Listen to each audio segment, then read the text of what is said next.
ज्ञानतिमिरन्दस्य ज्ञानञ्जनशलाकया चक्षुरुन्मिलितं तस्मै श्रीगुरवे नमः। श्रीचैतन्यमनोभीष्टं स्थापितं येन भूतले स्वयं रूपा कदा मह्यं ददाति स्वपदान्तिकं।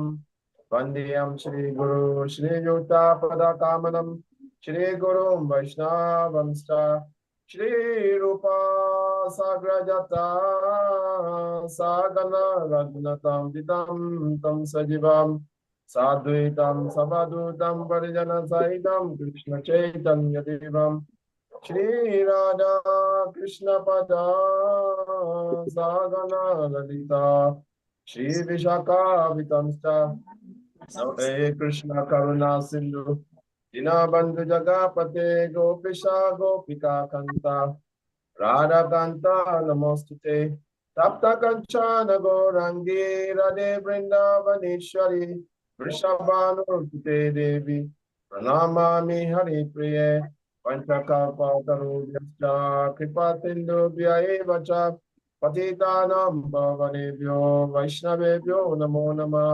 जय श्री कृष्ण चैतन्य प्रभु नित्यानंद श्री अद्वैत गदाधर शिवासादि गौर भक्तवृंद हरे Krishna Hare Krishna, Krishna Krishna Krishna Krishna, Hare Hare Hare Hare, Hare Hare Ram Rama, Hare Hare Ram Rama, Ram Ram Hare Hare. Hare Krishna. Hare Krishna. You are welcome to today's section. So, how many of you are ready? Indicate by raising your hand using hand emoji. Good, good. Asaraj Prabhu is ready. Good. How many of you ready? Use your hand emoji.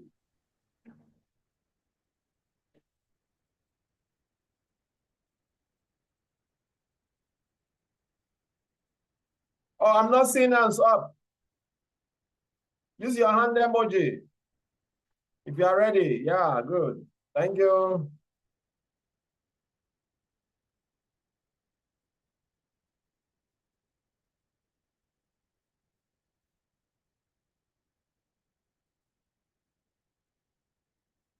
So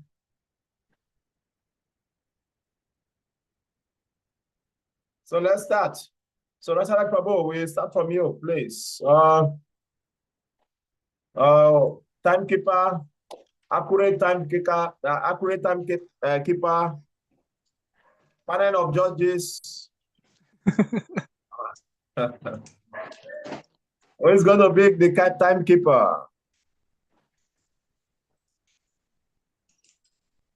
Mother Angel, our timekeeper. Are you still going to continue? Yes, Prabhuji. Yeah. Thank you. Now we can start now. Okay, Prabhu. And please, when it's time, you can use emoji. Then I will know that it's almost time. Okay. Okay, I will start. Thank you, Yes, Prabhu. Hare Prabhu. Krishna. Hare Krishna, Yeah. everyone. So I'm just gonna share some of the uh, things that struck me from what Prabhupada said or mentioned in his purport. Give me just a sec. So Prabhupada said that Avya Vicharini Bhakti. He explains this that this means unalloyed devotion. And he continues that if consciousness is aimed toward material enjoyment, it is material consciousness. And if it is aimed toward serving Krishna, it is Krishna consciousness. And a surrendered soul serves Krishna without material considerations. Anya vilasita sunyam. So from this struck me. Prabhupada is telling us that our consciousness should only be aimed towards serving Krishna, not the other way around, not towards material enjoyment. And then another point, what Prabhupada said on his purport that struck me, he mentioned that no one should criticize the bodily defects of a pure devotee. If there are such defects, they should be overlooked. Bhagavad Gita chapter 9 text 30. Apishat sudoracharo yajate mam ananya bhak sadureva Sadur eva samantavyam samya vyashito hi saha. Prabhupada continues in his purport. He said that even if a devotee sometimes seems to engage in abominable activities, he should be considered a sadhu, a saintly person, because his actual identity is that of one engaged in the loving service of the Lord. In other words, he is not to be considered an ordinary human being. So with that, I remembered also Prabhupada used to also tell this example. I found this verse or his purport with regards to that with a devotee being sometimes engaged in abominable activities. So Prabhupada mentioned, he always used this example that he said that on the full moon there are some spots which may appear to be pockmarks. Still, the illumination spread by the full moon cannot be checked. Similarly, a little fault in the midst of volumes of devotional service is not at all to be counted as a fault. So that's a good point, what Prabhupada have mentioned. We can learn from that even a tiny mistake 20 seconds. a devotee commits. But with regards to the countless devotional service, if still he is continuous devotional service, he is still considered to be a saintly person. Hare Krishna. I will end there. Thank you. 3 minutes exactly. Perfect. Thank you. Hare Krishna. Hare Krishna. Thank you for sharing those points with us. Thank you very much, Prabhu. Hare Krishna. So because today's point is talking about pure devotee, pure devotional service. Papa started with talking about pure devotional service. So we want to hear more about that today. Okay, so next, we want to go next.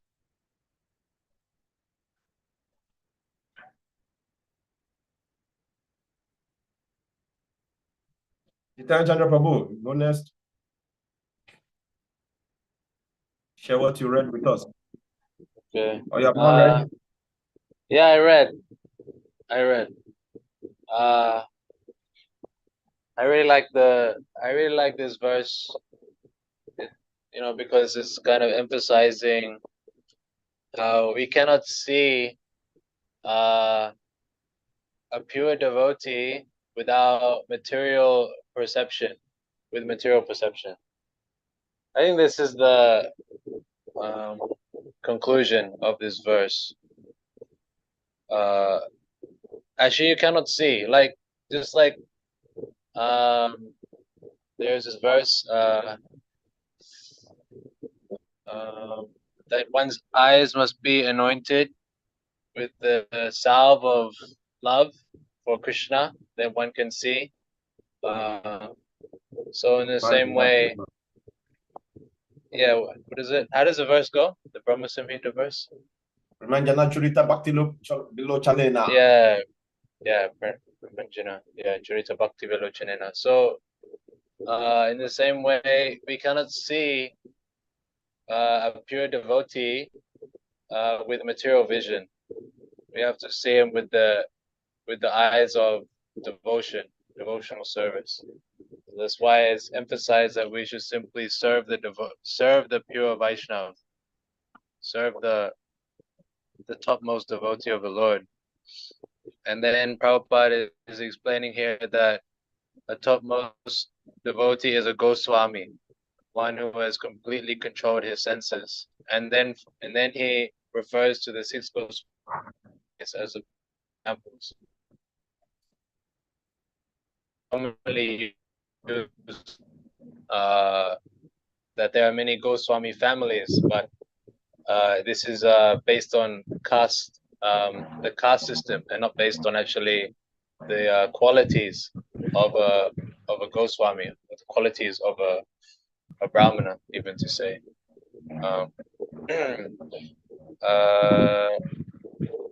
So yeah, and then Prabhupada goes on to explain that how to say, caste or one's place of birth is not a prerequisite for determining one's devotional status.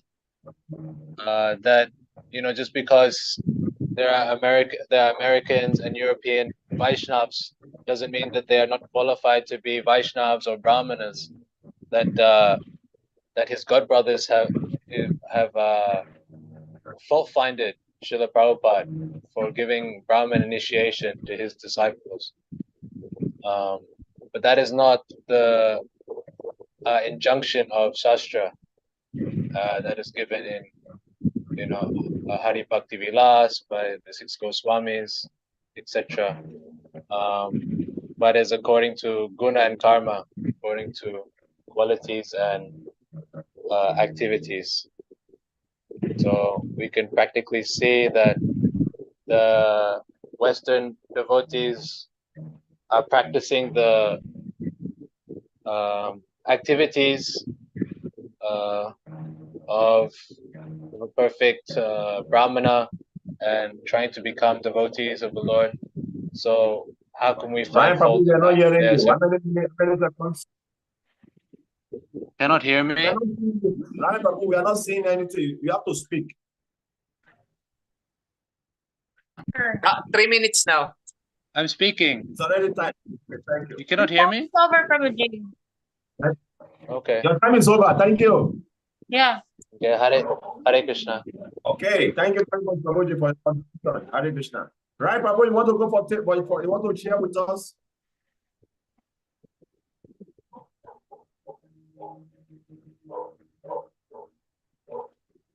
You are muted. Yeah. Ikaw na lang mag-share. Mother Angel, will you Or share something? I want to start. Yeah, I want to share some points only. Okay, I please go ahead. Thank you. Is the right Prabhu keeping the time? Yeah, I will. So the Prabhupada mentioned the Krishna consciousness movement is transcendental science and there's no room for jealousy. So I think should be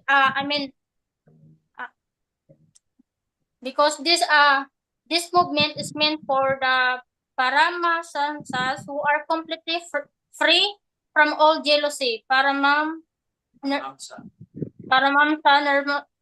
Nirsaranam. One should not be jealous. I think, yeah, Prabhupada is talking about people, those jealous to other devotees. I think that's what I understand, that when you hear in Krishna consciousness, it's jealousy. There's no room here in the Krishna consciousness, Prabhuji. I think that's the only I understand, Prabhuji. Sorry. No, it's okay. Thank you. Thank you. It's there. I saw it in the purport, so you are on the track. Thank you. Yeah. Right, Prabhu, want to share with yours? Wait, because I think my points there is they already talk about this that caught my attention is about the caste system, that even though a pure devotee may not be born in a Brahmana or Goswami family. So, are you starting now so that Mother Angel can keep the time? Okay. Yeah. So Okay. I put that.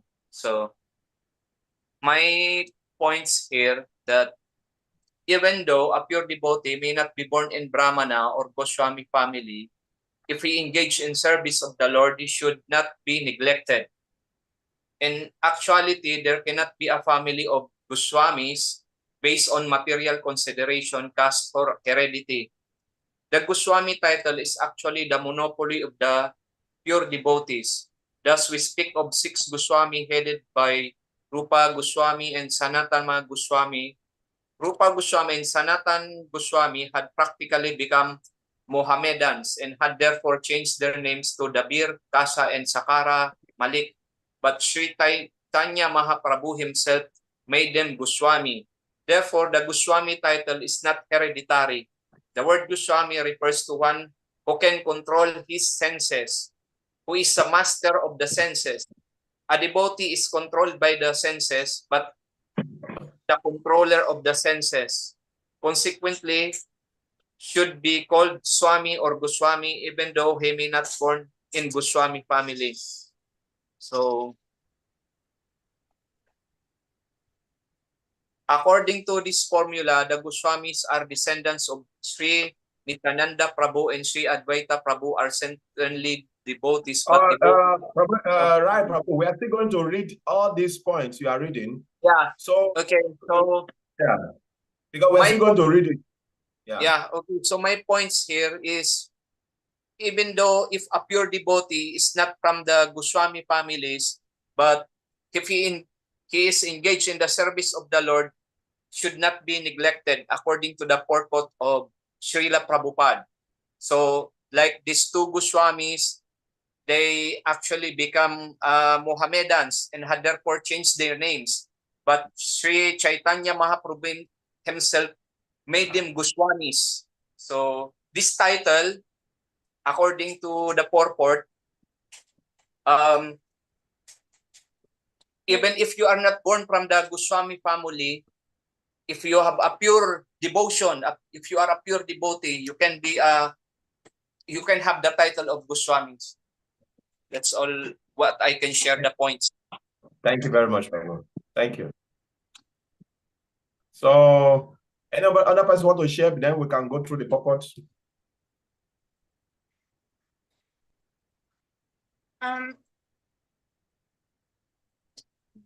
Yes. Mother Angel, you want to say something? Just one point, Prabhuji. Also, Prabhupada mentioned is a person is engaged in devotional service must be free from material motives. Yeah. Very good. Yeah, because Prabhupada was talking about pure devotee there. So pure devotee means one who is free from material desire, who is free from material motives. Yeah. Yes. Okay, so now let's go through together. All right, just 1 minute. Let me share the screen. Okay.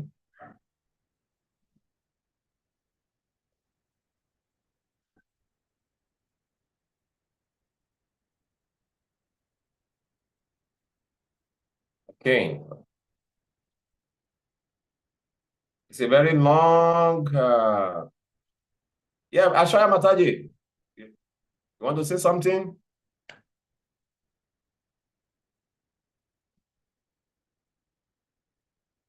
Are you hearing me?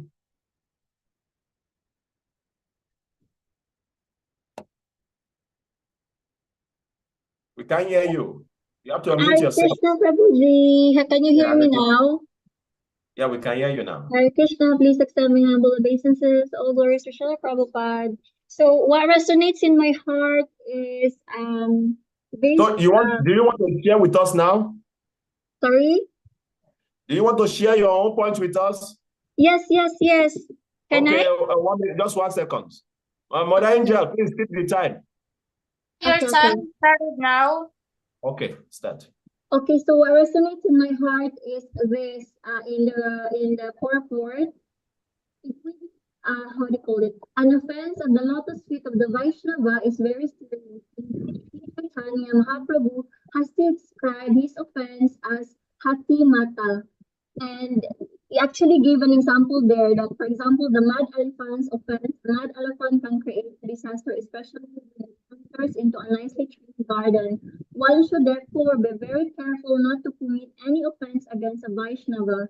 Every devotee should be ready to take instructions from a superior Vaishnava, and a superior Vaishnava must be ready to help an inferior Vaishnava in all aspects.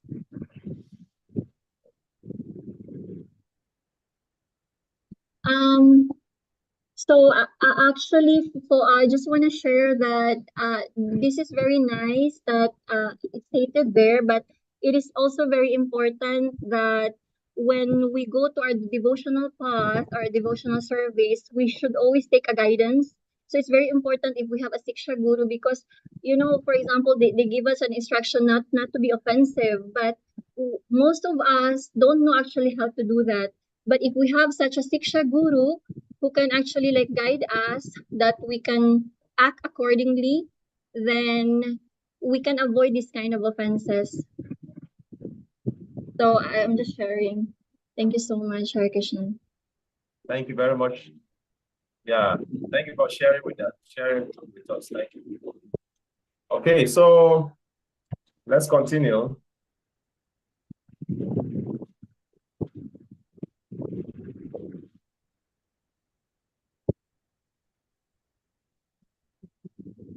Dirista Swabhava Jataye Bapusha Shadoshaye Na Prakrita Tamheya Bhakta Janasya Pasyet Ganga Basavna Kalo Bubuda Dena Pakair Brahmadavantam Apakachanti Niradamaye. So translation, being situated in its original Krishna conscious position, a pure devotee does not identify with the body. Such a devotee should not be seen from a materialistic point of view. Indeed, one should overlook a devotee having a body born in a low family, a body with a bad complexion, a deformed body, or a diseased or infirm body. According to ordinary vision, such imperfection may seem prominent in the body of a pure devotee. But despite such seeming defect, the body of a pure devotee cannot be polluted. It is exactly like the water of Ganges, which sometimes during the rainy season are full of bubbles, foams, and mud. The Ganges water do not become polluted. Those who advance in spiritual understanding will bathe in the Ganges without considering the condition of the water. So let's start with the purport. So Prabhupada started the purport by saying, Shuddha Bhakti, the activity of soul proper, is, in other words, engagement in transcendental loving service of the Lord is performed in a liberated condition. So unless we are liberated, we cannot engage in Shuddha Bhakti. That is what Prabhupada is saying. And Prabhupada quoted this very nice verse. I want somebody, if you have Bhagavad Gita there, because I'm not using my computer, I cannot switch here and there. If you have Bhagavad Gita there, just open the Bhagavad Gita and you read very loudly. If the verse before this verse, 1426, there's some series of verses before this verse, where Krishna was describing the quality we need to transcend the modes.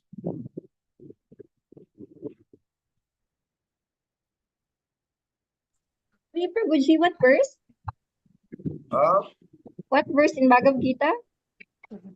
14, before the 26. There are some series of verses before 26. So they are joined together. So 14, those verses, then read them. It's a long verse.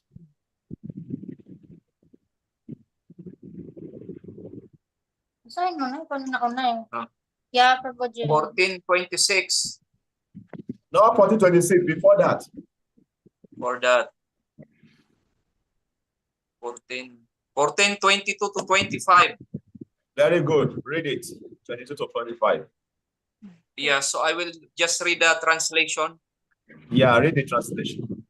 The blessed Lord said, he who does not hate illumination, attachment, and delusion when they are present, nor longs for them when they disappear, who is seated like one unconcerned being situated beyond this material reaction of the modes of nature, who remains firm, knowing that the modes alone are active, who regards alike pleasure and pain, and looks on a clod, a stone, and a piece of gold with an equal eye, who is wise and holds praise and blame to be the same, who is unchanged in honor and dishonor, who treats friends and foe alike, who has abandoned all fruitive undertakings. Such a man is said to have transcended the modes of nature. Hello, are you hearing me? Hi, everyone. Hello. And Hello, hear you. Hare Krishna, we can hear you. do you hear the quality Krishna was narrating there? I want somebody else to read from another version of Bhagavad Gita. That the Blessed Lord say is an old version. There's different version of Bhagavad Gita. Read another one where he said it's mentioned the Lord Lord Krishna said or something like that. Hindi nga to. Right, Prabhu, do you have another version with you there? Prabhu, wait, I will take the hard copy, I think. I can read. Yeah, please go ahead. Yes. I will just read the translation. It says that the Supreme Personality of Godhead said. When you hear the Blessed Lord say, it's another version. The old, yes, that's the old Bhagavad Gita version. Yes. So the yes. Supreme Lord, go ahead, bro. Yes. So for this, the Supreme Personality of Godhead said, "O son of Pandu, he who does not hate illumination, attachment, and delusion when they are present or long for them when they disappear, who is unwavering and undisturbed through all these reactions of the material qualities, remaining neutral and transcendental, knowing that the modes alone are active, who is situated in the self and regards alike happiness and distress, who looks upon a lump of earth, a stone, and a piece of gold with an equal eye, who is equal toward the desirable and the undesirable, who is steady, situated equally well in praise and blame, honor and dishonor, who treats alike both friend and enemy, and who has renounced all material activities. Such a person is said to have transcended the modes of nature." You see, this is the quality to become a pure devotee of the Lord. How many of us can relate with some of the qualities there? If you are equiposed in honor and dishonor. You know, when they say, "Oh, Prabhuji, you are very nice, you are wonderful. You're very, oh yes, I'm very wonderful. Now you realize my glories. Sing it more, sing it more." And when they started criticizing you, "Oh, you are this, you are that." You know, how do you feel? "Oh, why this devotee is very offensive? He's criticizing me. He doesn't know that I'm a pure devotee." You know, to be equiposed in honor and dishonor is not easy. So one who can be equiposed in honor and dishonor is already on the transcendental platform, pure devotee. So only this quality Krishna mentioned here, only one who have acquired all this quality, who doesn't discriminate between, how many of us, when we see gold and we see stone and we feel the same, how many of us can do that? I don't think we are very few. I say we are very few. I say I'm one of them.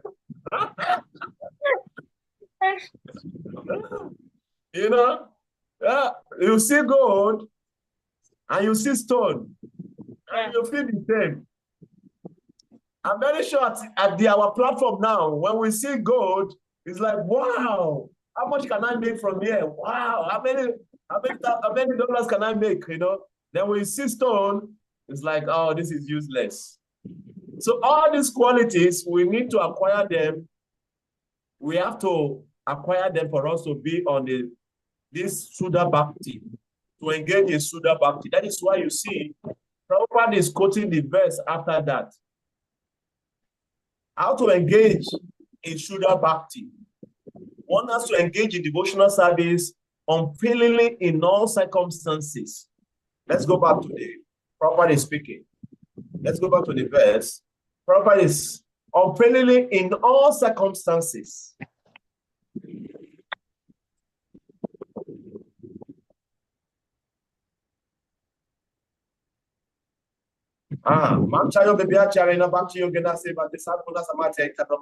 One who engages in full devotional service, who does not fall down in any circumstance, at once transcend the modes of material nature and thus comes to the level of Brahma. Because only when we become transcendental to the modes, then we can engage in Avya Vicharini Bhakti, unalloyed devotion. pure devotion to the Lord. And being in couples to all living entity, treating people, all these things, they are very, very, again and again, Krishna is mentioning all these qualities in Bhagavad Gita. Let us open to Bhagavad Gita 1858. 1858. 1858. Nakaiba naman.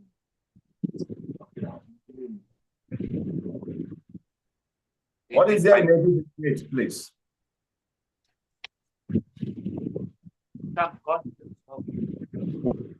Basahin mo. 1858. Yeah, what is there? If you become conscious of me, you will pass over No, all the 1854, sorry. 1854. 54. Yeah. One who is thus transcendentally situated at once realizes the Supreme Brahman. He never laments nor desires to have anything. He is equally disposed to every living entity. In that state, he attains pure devotional service unto me. So, for us to attain this pure devotional service that Krishna is talking here, at your own free time, you can read the verses before 1854, and 51 to 53. You can read it at your own time. I'm not going to read it now. But you can take a look at it at your own time. 1851 to 53. Okay. But I'm picking 54 because Krishna is saying here, Brahma Buddha Prasana Atman Associati Nagashati. Sarma Sabe Shubute Shuma Bhakti Labate Param. If you really want to engage in this Shuddha Bhakti that Krishna is talking about, Prabhupada is mentioning in the purport, if we really want to engage in it, we have to come to the level of Brahma. And what happened on the level of Brahma means there is no more lamenting and anchoring, no more desire, no more material desires. Because as long as we have material desire, we cannot engage in pure devotional service. No more lamentation. If we make a loss, maybe we lost some money, start lamenting. Start lamenting, oh, I lost this money, or you lose your shoe, or you lose something, then we cannot, it means that we are still on that the most of nature. But at least we have to try to practice all these things, even though we are not transcendental. We have to remember this knowledge and try to practice, because there are some situations in life we cannot bring back. So when you find yourself in a very lamentable situation, you ask yourself a question: Can I do something to change this situation? If the answer is yes, then go ahead and do something to change the situation. If the answer is no, you cannot do anything to change the situation, then there's no need for lamentation. Just focus on Krishna, chant the Krishna mantra, and try to be happy. Because there's nothing you can do to change the situation. Very, very important. That is how to avoid lamentation. Very, very important. We should take note of this. Because it's actually full of, it's ignorant to be lamenting unnecessarily for what you cannot change. Especially for what you cannot change. You keep on lamenting, then you are in the deep mode of ignorance. Okay? We have to practice what we preach. Gradually, we have to practice them. It's very important. Not only reading them and just think, oh, this is for pure devotion. But when are we going to be pure if we're not practicing it? Okay? So let's continue. Somebody should read.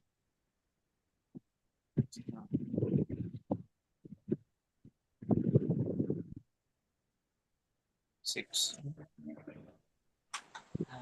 Should we read it, Prabhu? Huh? Yeah.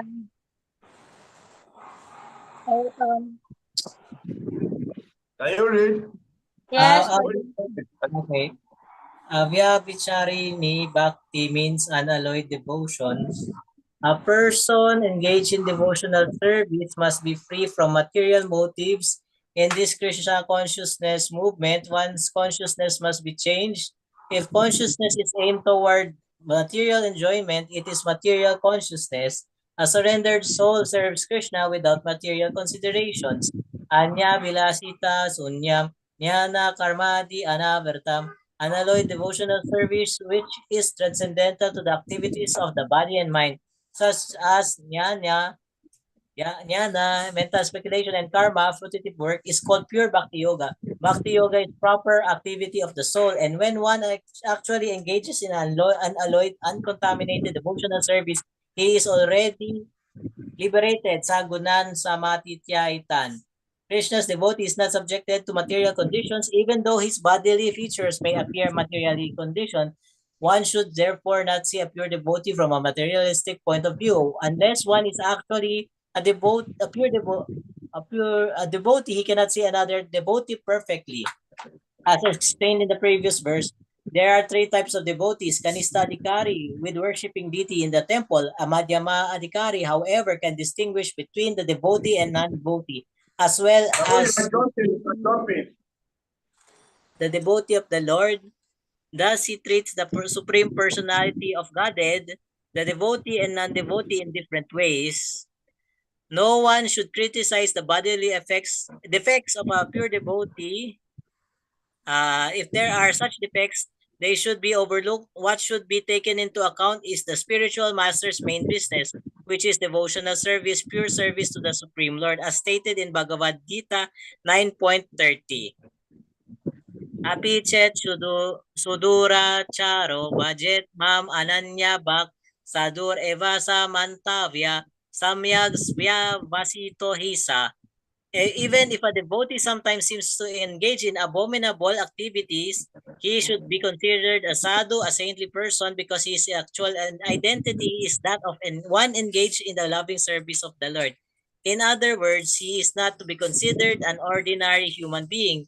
Even though a pure devotee may not be born in a Brahmana or Goswami family. We can stop there. We continue later. So, thank you very much. There was one time King Janaka invited all great sages to an assembly. And he invited Ashtabhakramuni also. So when all the sages were seated, Ashtabhakramuni actually became the spiritual master of King Janaka after that incident. So all the sages were seated. As they were waiting, then Ashtabhakramuni entered the assembly. Ashtabhakramuni, Ashtabhakra means one whose body is bent in 8 places. You know, like, I don't know, maybe I've seen somebody that his body is bent like in different places, not like that. So that is the meaning of the name, Ashtabhakramuni. So immediately he entered the assembly, all the sages, all the sages sitting down there, they were laughing. Everybody was laughing. So him also started laughing. And he was laughing louder than everyone. It's like, so all of them now stopped laughing. They're like, why is he laughing? So they asked him, why are you laughing? He said, I was thinking I'm coming here to meet, self-realized people. But I'm surprised that, all the people here, they are still, conditioned. And at that point, Janaka realized that this is going to be my guru. Because he's more self-realized than all of them. Because they were seeing him on the bodily platform. They were seeing him on the bodily platform. They are saying, sometimes also devotees, when they want to pick a guru, they pick guru based on bodily platform. Oh, my guru is very handsome, or very nice, is this, is that. These are all material, consideration. Oh, I want to pick this guru because it's like this, it's like that. No. We should not look at pure devotee based on the body. That's what Papa is trying to explain to us. Because if we are doing that, then we are committing Vaishnava Parad. That is the best we are studying today. That's Papa is explaining based on that. So we have to be very careful not to see a pure devotee on the bodily platform. Very, very important. Very, very important. Because as long as we do that, we commit Vaishnava Apara. Okay? So let's see what Papa is saying about the Goswami caste system.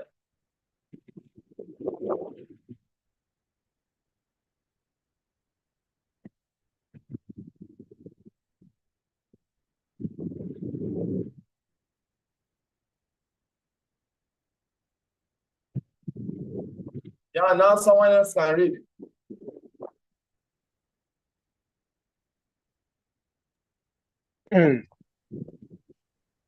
Even though a pure devotee may not be born in a Brahmana or Vaishnav or Goswami family, if he is engaged in the service of the Lord, he should not be neglected.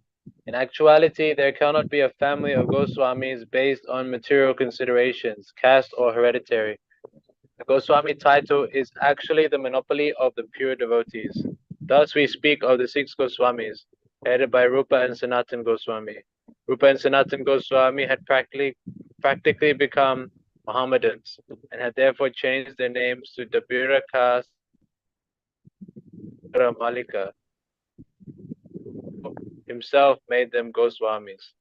Therefore, the Goswami title is not hereditary. The word Goswami refers to one who can is master of the senses. The devotee is the controller of the senses. Consequently, he should be called, though he may not be born in a Goswami family. According to this formula, the Goswamis who are descendants of Sri Nityananda Prabhu and Sri Advaita Prabhu are certainly devotees, but devotees coming from other families should not be discriminated against. Indeed, whether the devotee comes from a family of previous acharyas or from an ordinary family, they should be treated equally. One should not think, oh, here is an American Goswami, and discriminate against him. Nor should one think, here is a Nityananda Vamsi Goswami. There is an undercurrent of protest against our awarding the title of Goswami to the American Vaishnavas of the Krishna consciousness movement. Sometimes people flatly tell the American devotees that their sannyas title of Goswami is not bona fide.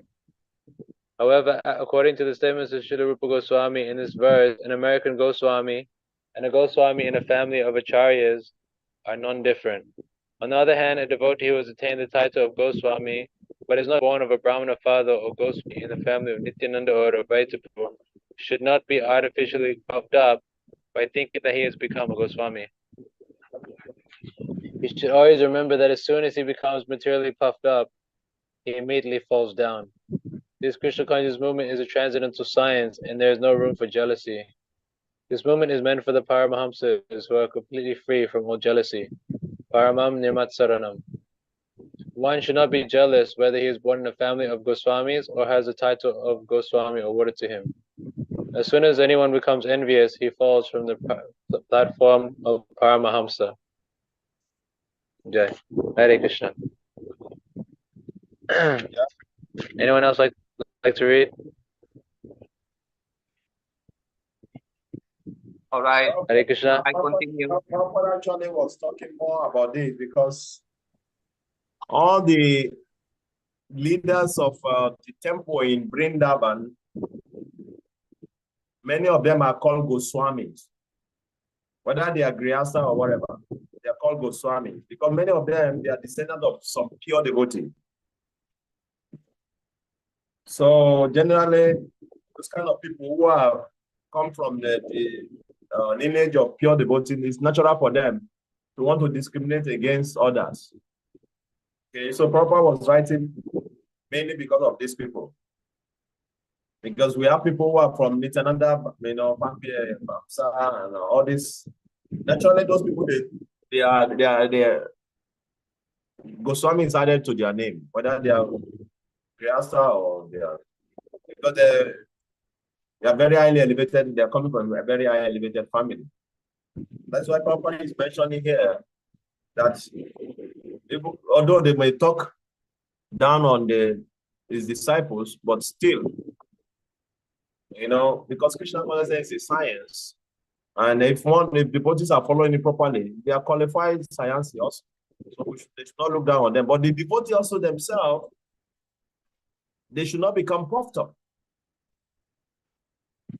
We should not think, oh, because I'm a Sayansi, then you look down on those people who are coming from the lineage of pure devotee.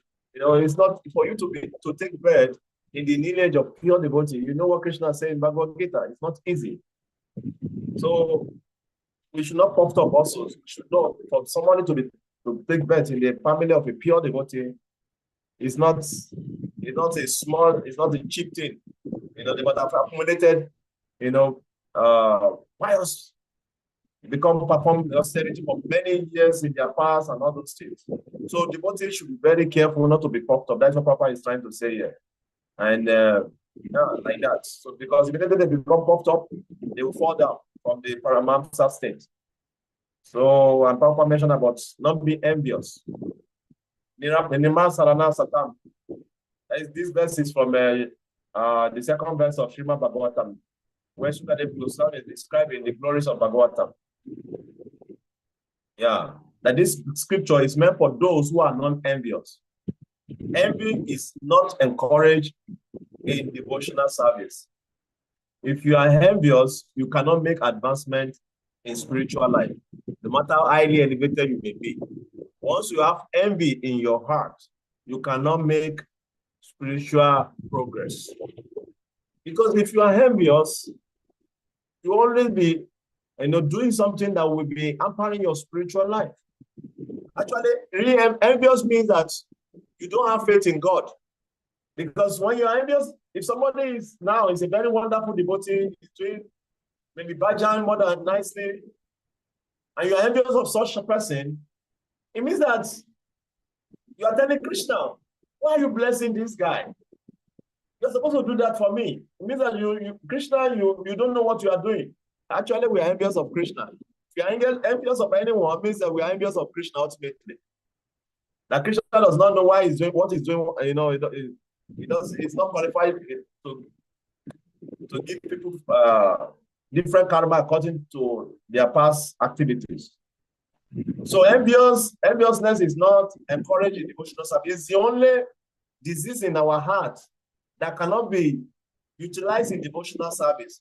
And Narottam Das Thakur say, envy should be thrown away. Other anarthas can be purified. Other anarthas, anger can be purified, loss can be purified, greed can be purified, madness, illusion, all these other anarthas can be purified. But envy, you have to throw it away. Once you detect that you are envious of a devotee, you have to check yourself, why am I envious? As you are speaking now, you may be thinking, oh, I don't think I'm envious. No, you will know whether you are envious devotee when a devotee is being glorified in your presence. If you want to know, let them glorify a devotee in your presence. Then you will know whether you are envious or not. You will know whether you have envy. Not only when any devotee is glorified, that devotee that you don't like. When that devotee is being glorified, you will know whether you are envious of that devotee or not. Why must it be one glorified? Why not me? Why? Then you will know that there's some envy in your heart. Okay? So let's continue the reading. So, only by pure devotional service we can remove all these things. So we just have to continue. The next verse is going to talk about chanting. So we will talk more about chanting tomorrow. And we may not even finish that tomorrow because it's a very big topic. Then we can take it further the day after, on Monday. Okay, let's continue.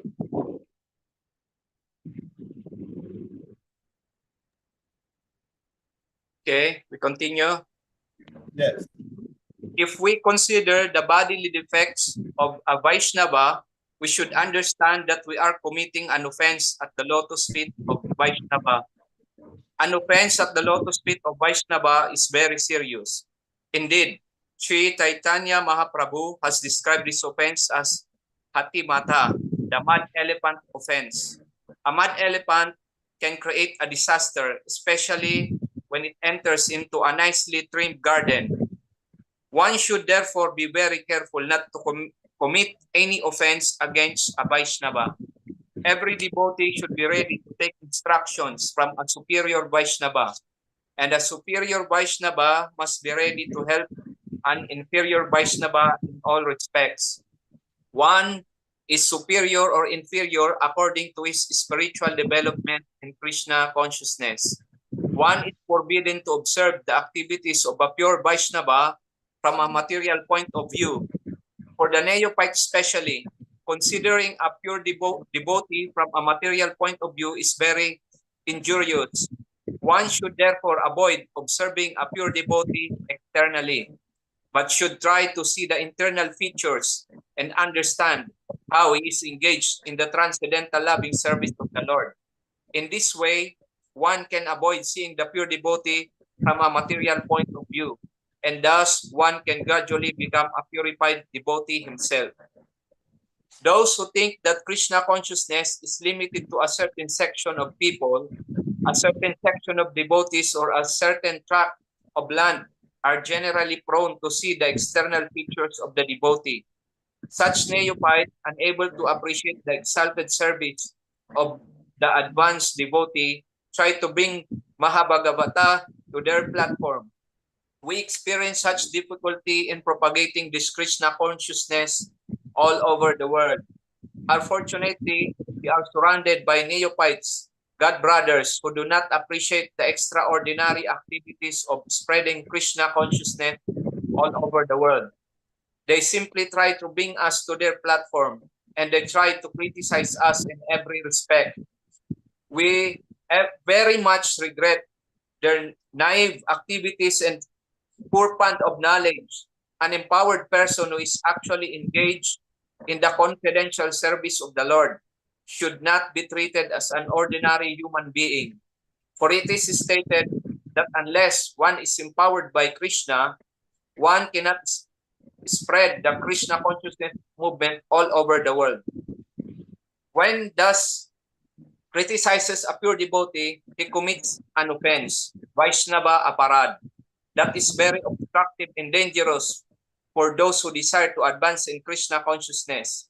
A person cannot derive any spiritual benefit when he offends the lotus feet of a Vaishnava. Everyone should therefore be very careful not to be jealous of an empowered Vaishnava or a Sudha Vaishnava. It is also an offense to consider an empowered Vaishnava an object of disciplinary action. It is offensive to try to give him advice or to correct him. One can distinguish between a neophyte Vaishnava and an advanced Vaishnava by their activities. The advanced Vaishnava is always situated as the spiritual master, and the neophyte is always considered his disciple. The spiritual master must not be subjected to the advice of the disciple, nor should the spiritual master be obliged to take instruction from those who are not his disciples. This is the sum and substance of Srila Rupa Goswami's advice in the 6th verse. So towards the end of Papa was talking about avoiding Vaishnava para. Take note of this, very, very important. So very, very important. And there are something Papa mentioned about his god brother. We don't need to comment on that because Papa god brothers also, they are very, most of them are very elevated. Only Papa can comment on them actually. So the devotee we should be very careful, you know. So, and some other point, Papa has mentioned that we should not subject a pure Vaishnava to disciplinary action. You know, sometimes, you know, when we have power and we're in a position, we think, oh, and we have to discipline this devotee. You know, we have to be very careful because if we are committing Vaishnava parad, we will lose our devotion. We have to be very careful. And Prabhupada mentioned towards the end also about if spiritual masters are not taking advice from the disciple. Some disciples, they are very influential in controlling the guru. They want the, you know, they subtly controlling the guru, and they're very happy doing that. You know, such devotees sometimes they face big reaction in their life also. You can never tell. So one has to be very, very careful about all these things, because sometimes these pure devotees, they are very simple. So sometimes they try to encourage us, and we think, oh, I'm very powerful. Whatever I tell my guru, that is what he's going to do. You have to be very careful so that you don't create Vaishnava, you don't offend the pure devotee of the Lord, and in your future life you suffer, like that. So Vaishnava para actually is a very, very big topic. If we start it now, we will not finish. Okay. So any comment or contribution?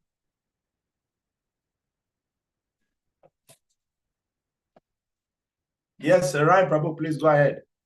Yeah, I want to share a point here, which I want to share earlier, but I forgot that Please go ahead.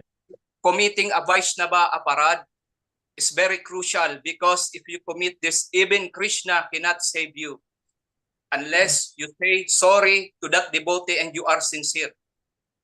Yeah, all right. Thank you for sharing that. And now you made me to remember one point also I wanted to share. Mukunda was a very pure devotee of Krishna. So this is a story to tell that we should not see Vaishnava from the material, from the from a physical point of view. Mukunda is an associate of Chaitanya Prabhu, very pure devotee of the Lord.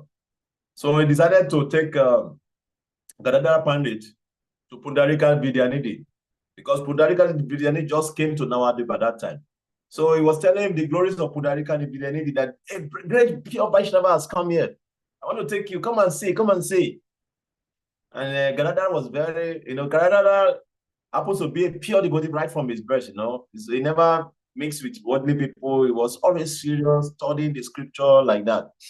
So he was very eager to meet a pure Vaishnava of the Lord. So Mukunda took Gadadhara there. When they got there, he saw Pundarika Vidyanidhi was living a very opulent and lavish life. Like golden throne, and some two servants are serving, and they are fanning him with a peacock feather and fan, and he has mirror by his side. He's always looking his face, and almost looking at his clothes, and very nicely dressed, and chewing better nuts, and So when they got there, so Gadadhara Pandit already started making offense in his mind. Say, why will Mukunda bring me to this sense enjoyer, and he's calling it a pure devotee? This is a sense enjoyer. And in his mind, he was doing that. Then Gadadhara Pandit immediately, he recited a very wonderful verse from Srimad Bhagavatam, Canto 3, about Ao Bhakti Yam Stala Kalakutam. It's a very nice verse describing how Krishna give mercy to Putana. Immediately, Pundarika heard this verse. Oh, Krishna. He destroyed everything around him. Oh, everything around him was destroying them and scattering everything. He was rolling on the ground. Oh, I've not gotten the mercy of Krishna. I haven't put on God the mercy of Krishna. Oh, my Lord, my life is wasted. Krishna, Krishna. And he was rolling on the ground and he was crying, oh, I need the mercy of Krishna. I want the mercy of Krishna. My life is useless without the mercy of Krishna. So immediately, Gadadhara saw, oh, this is a great devotee. I've committed Vaishnava Parad in my mind. How will I rectify this Vaishnava Parad? Then he decided to take initiation from him. So we have to be very, very careful that sometimes if we try to analyze pure devotee from the external point of view, we may end up committing Vaishnava aparad. That is the sum and substance of this verse we are treating. Okay? That we should be very careful not to analyze pure devotee from the bodily platform. Okay? Like that.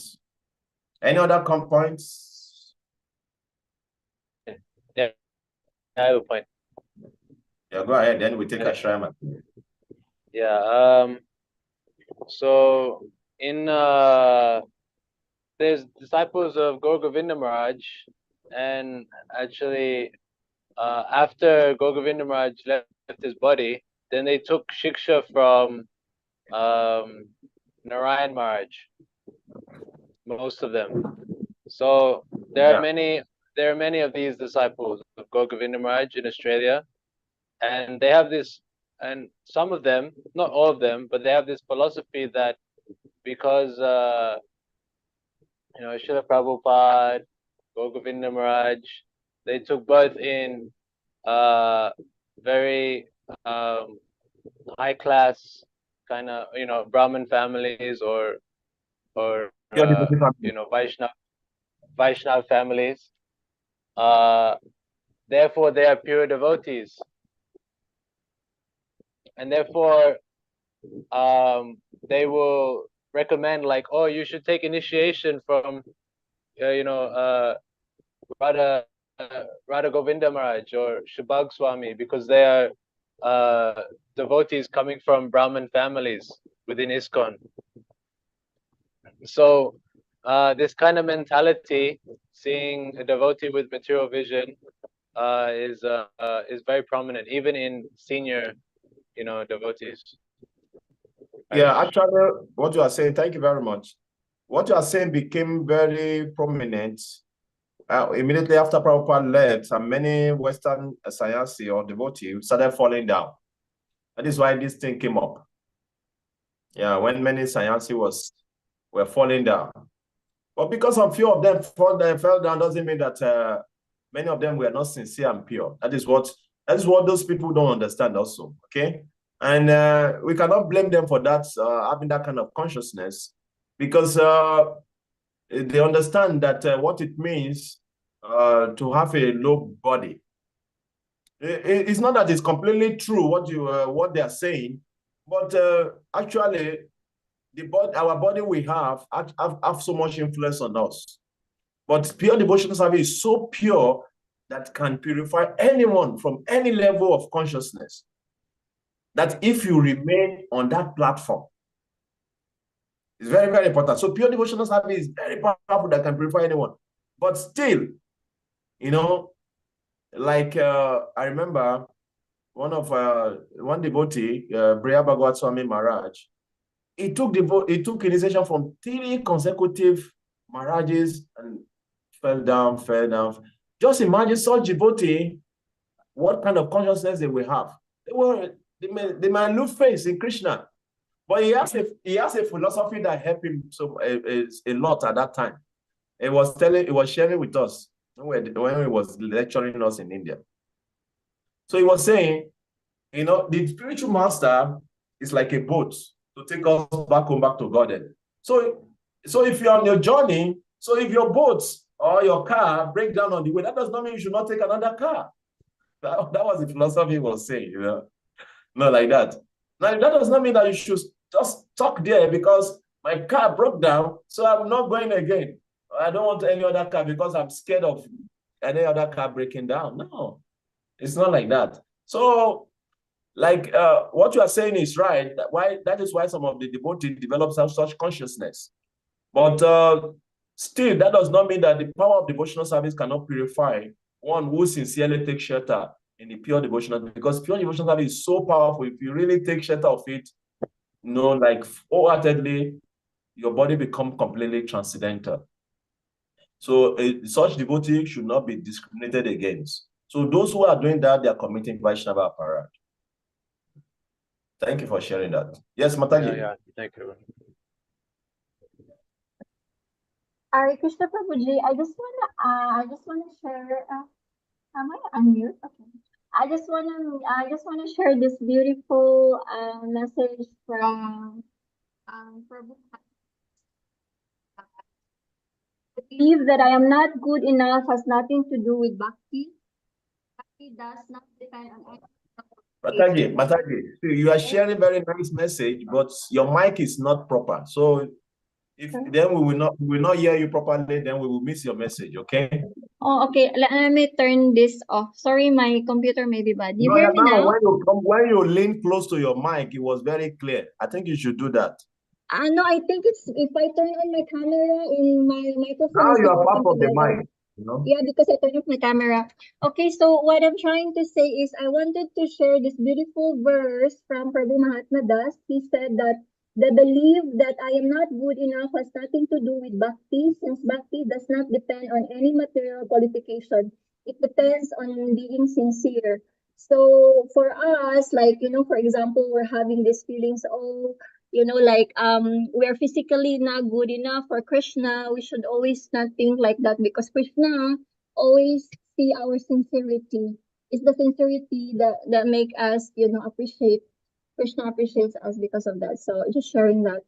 And Thank I you very have much. to go, by the way, Prabhuji. Thank you very much for sharing that. Thank you. Okay. I have to go That's very good. also. Thank you so much. Thank you very much for Thank you, Hare sharing that. Krishna. So any other points that we can close for today? We already finished that purport. I have a question, Prabhu. Yes, please go ahead. So a pure devotee, let's say, he can work outside, though in the materialistic sense, people would say he's materialistic, but he's working for Krishna, right? Still considered as a pure devotee. If he works like in a factory, he's not in the temple, but he gives what he can for the Lord, can that be considered a pure devotee in his mind? If you're working outside No, and you are giving all your salary to Krishna, then you become a pure devotee. it's possible. If you are working and you are giving all your salary to Krishna, It can be. did you get my point? Did you get my point? Yes, because some people will think that he's not pure because he's living outside and then he earns money, but in a materialistic sense, because he's not in the temple. Yeah, No. some people will It's not think that. it's not because you are staying in the temple that make you pure. Bhakti Thakur was never a stay in the temple. He was a grihastha. He was working as a magistrate. He was working as a magistrate. Bhakti Thakur was a magistrate. But he was a pure Vaishnava, pure devotee of Krishna. All his children were pure devotee. Oh, How you know? I guess he went to that phase in life. He said? They went through that phase in life, like they work outside. It looks like karma yoga, though. There's nothing like outside devotee and inside devotee. We don't. My Guru Maharaj does not like to hear this. Devotees are devotees, whether they are outside or inside. There's nothing like outside devotee or inside devotee. People do this to discriminate against devotee, which is not very good.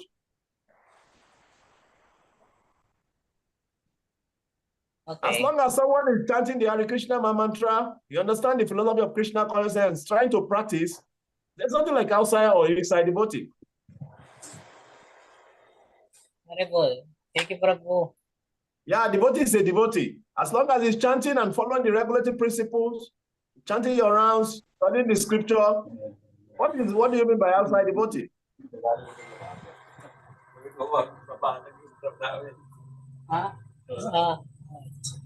Okay. So, any other comments?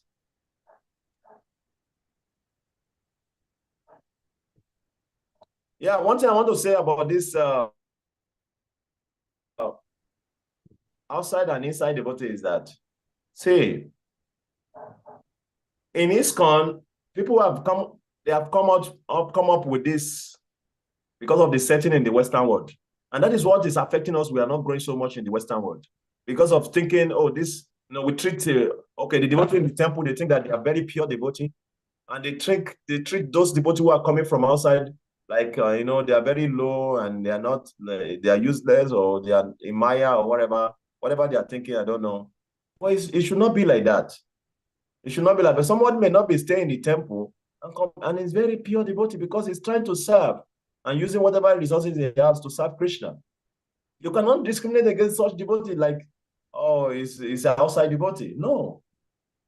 You don't know. You don't know what it's about the consciousness. Yeah, it's about the consciousness.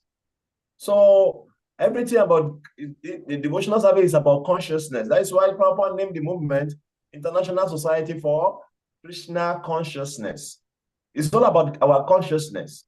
It's not about what we do or how we do it. Most importantly, are we doing it for Krishna? If we are doing it for Krishna, then you're on the right path. You're a pure devotee of Krishna. Okay? Any other comments? Then we can end. Tomorrow is going to be very about the chanting of the holy name of Krishna. Srila Prabhupada Goswami is taking us step by step. Now he talk about the three type of devotees. Now he's talking about pure devotee who does not criticize anyone, that we should not discriminate against him. And tomorrow is going to talk about how we can be pure ourselves by chanting the holy name, even though we don't have the taste for chanting. But by regularly chanting every day, we can develop taste for chanting so that we can become that pure Vaishnava ourselves. We're going to be talking about that tomorrow.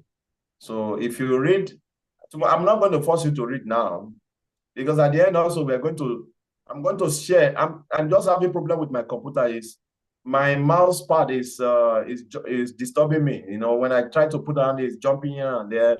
I don't want to go and click something and, you know, delete some files I don't want to delete on my computer. So if I get my mouse, I want to share some of the closed book assignments so that you can start trying to prepare yourself for the assignment on this book, on Nectar of Instruction. You will write giving some topic to write on. And also, I'm not giving for Nectar of Shri Shupanisha before this now. We will talk about that later, but Nectar of Instruction now, we are going to concentrate on that. So once I get a mouse, external mouse, then I will be able to bring those files out, and then we can share it so that you can start refreshing your memory about of Nectar of Instruction, what we have done so far and where we are going. Okay? So tomorrow, best, if we read ahead, it's very nice. It's talking about the holy name of Krishna. It's very wonderful. And we may not finish tomorrow on that because we take our time to really talk about the holy name, which is very, very important for our spiritual progress. So we will not rush it. We will not rush it. Because today we're talking about pure devotee, it's okay, we can rush it because we know that is the goal. But we're not there yet. But by chanting the holy name, we can come to that level. Okay? Hare Krishna. Shila Prabhupada Ki Jai. Vachaka Papadita Kipa Sindhu Vacha. Patitanam Pavanebhyo. Vaishnavebhyo Namo Namaha. Hare Krishna. So see you tomorrow. Same place, same beautiful faces, and same time. Hare Krishna. Hare Krishna. Hare Krishna. Thank you, Prabhu. Hare Krishna, everyone. Good night. Hare